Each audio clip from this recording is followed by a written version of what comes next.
안녕하십니까. 서민민생대책위원회 사무총장 김순아입니다.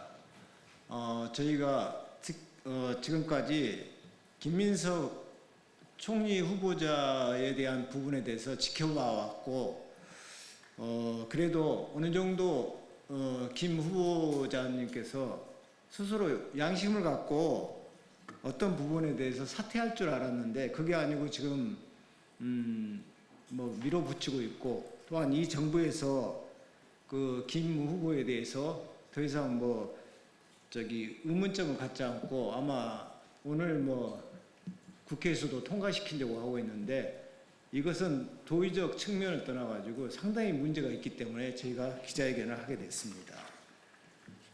저는 일단 시민단체 사무총장을 떠나가지고 광주 5.18 유족 중에 한 분입니다. 자, 제가 왜 이 말씀을 드리냐면은 옛날부터 역사적으로 재상은 재산보다도 도덕적인 부분을 많이 따졌습니다. 근데 여러분들 25년 전, 2000년 전에 벌어졌던 5.18 전야전 날 술파티를 했던 부분에 대해서 많은 국민들이 의아하게 생각하고 있고, 광주 유족뿐만 아니고 광주 시민들이 제대로 이 부분에 대해서 알지 못하고 있기 때문에 그걸 좀 밝히고자 합니다. 그 내용에 대해서 자세한 내용은 하도 언론사에 나와서 더 이상은 말씀 안 드리겠습니다만은, 그때 당시에 통상적으로 광주는 17, 18일, 16일부터 술집을 거의 열지 않습니다. 그런데 17일 날 저녁 전날 가라오케에서 술을 먹었다는 것은 이건 상식적으로 이해가 안 가고, 과연 김민석 후보자나 또 한 분 계시죠? 지금 대통령실에 우 수석 같은 경우가 광주가 고향이고 5.18 때 광주 현장에 있었다면 과연 그런 행동을 할 수 있었을까? 그거에 대해서 의문점을 갖습니다. 본인들이 과거에 잘못된 것을 그냥 넘어간다. 그리고 그때 당시는 어쩔 수 없었다, 이런 표현을 쓸지는 몰라도 적어도 미래에 본인들이 어떤 이 나라의 큰 위치에 갈 거라고 생각을 하고 예상을 했다면은 적어도 그런 행동은 안 해야죠. 특히나 이 정부가 아무리 급하고 아무리 기간이 없다고 해도 옛날 말에 우리말이 있지 않습니까? 급할수록 돌아가라는 말이 있습니다. 이 인사 부분에 대해서는 어쩌면 지금 이 정부가 말하는 이 인사가 대한민국 미래를 좌우할 수도 있는데, 이 단순하게 급하다는 표현만을 가지고 인사를 했다는 부분도 문제이고, 또 하나 가장 큰 문제는 김민석 후보께서 과거 미 대사관에 점거했을 때 그 명분이 5.18을 알리겠다고 했습니다.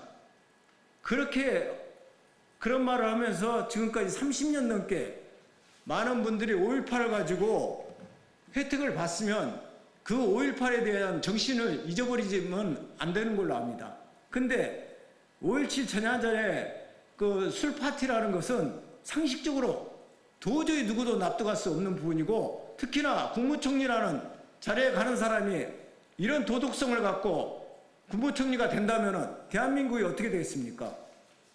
자, 여러분들 알다시피 윤석열 정부 때 있지도 않는 청담동 술 파티 했다고 온갖 그거 가지고 난장판을 만들고 사회 이슈화 시키고, 그거에 비하면은 이건 더 엄청나게 큰 사건입니다. 그런데 이걸 용납해 주면서 이걸 용납할 수 있다고 보십니까? 그래서 단순하게 제가 시민단체 사무총장이 아니고 예전에도 이 광주의 5.18 유족 중에 한 사람으로서 다시 한번 말씀드립니다. 그리고 광주 5.18 유족들은 아실 겁니다.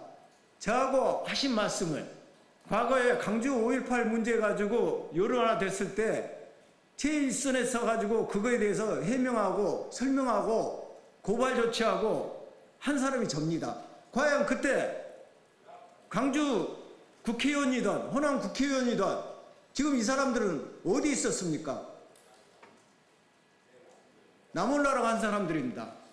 그런 사람들이 어디 저도 모를 정도 술파티에서 술집에 가서 술파티를 하고 있고, 이런 사람들이 또 한 번 이 정권이 바뀌었다 해서 국무총리에 앉아 있고, 정무수석인가요? 우상호? 그분은 거기에 앉아 있고 이런 혜택을 본다면은 과연 이 나라가 어떻게 되겠습니까?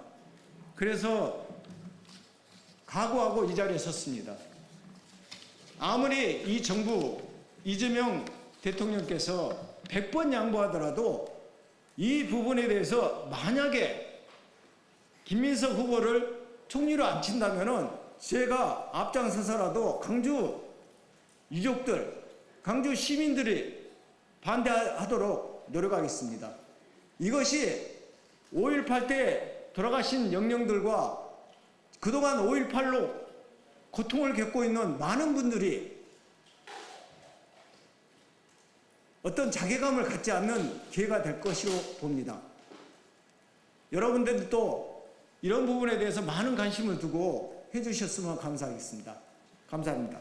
그리고 지금 인사 부분에서 대참사인데 지금 정은경 그 질병본부장에 대해서 우리 그 중앙위원 대표님께서 중앙위원이 한 말씀 드릴 겁니다.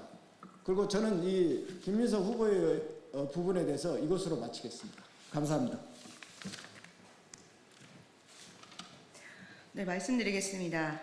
정은경 질병청장이 안전하다며 거짓으로 국민을 안심시키고 강제로 코로나19 백신을 접종시켰습니다. 여기 코로나19 백신으로 사망한 학생들의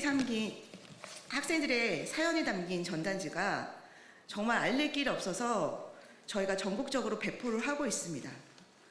보건복지부 장관 정은경 후보자는 코로나19 당시 국가 방역 정책의 방향을 총괄한 책임자였습니다.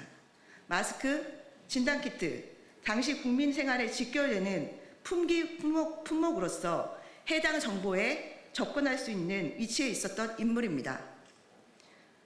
배우자 명의로 관련 주식을 매입해 이익을 얻었다는 것 자체를 몰랐다는 사실이 거짓일 가능성이 매우 높습니다. 이것은 합리적인 의심을 넘어 전 국민의 분노를 일으키고 있습니다. 법 취지에 정면으로 충돌되는 공직자의 이해 충돌 방지법 위반을 변명으로 일관하는 등 당시 국민의 피해는 아랑곳하지 않고 있습니다. 코로나 당시 방역의 상징이었지만 이제는 국민의 분노의 대상입니다. 배우자가 코로나로 돈을 버는 등 국민이 이해하기 어려운 무책임한 자, 무개념 사고를 지닌 자입니다.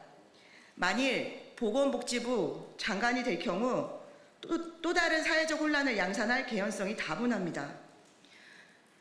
국민 여러분, 2,800명이 넘는 코로나19 백신 유가족분들은 정은경의 정자만 나와도 정말 실신을 할 정도로 정말 극악한 분노에 휩싸여 있습니다.